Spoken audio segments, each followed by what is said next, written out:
रहमतुल्लाहि व बरकातहू। क्या हाल सारे भाई ठीक ठाक, अल्लाह पाक सब सलामत रखे, खुश रखे। अज तुहानू एक नवा गिफ्ट विखने चूल्हा जोड़ा है, बिजली से चलने वाला चूल्हा है।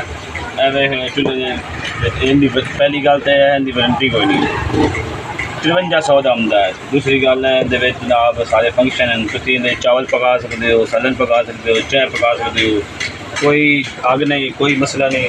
चूल्हा अपने कोल पे देख लो,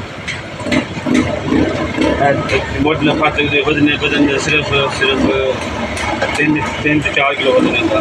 बिजली से चलने वाला है, यानी कि सोलर से भी थोड़ा चलेगा। सोलर में जो EF के नाल चेंज कर दोगे बिजली तो हो जाएगा, तो मतलब सोलर से भी चलेगा चूल्हा। ठीक है जी, चूल्हा एंड फंक्शन ऑन भी होता है, सारा कुछ चलता है। तो बटन दबाओ, टच सिस्टम है, सारा कुछ इन्हें चलता है। ठीक है जी, इनकी वारंटी कोई नहीं है। बाकी चूल्हा ठीक है, इस्तेमाल अगे भी कर रहे हैं, 3-4 किलो अगे भी चले दे, बिल्कुल कोई मसला ही नहीं, कोई बेहतरीन फंक्शन है। पक्खा लगा हुआ है, हीट बाहर निकलती है दी, बिल्कुल बेहतरीन चीज़ लगाई न्यू।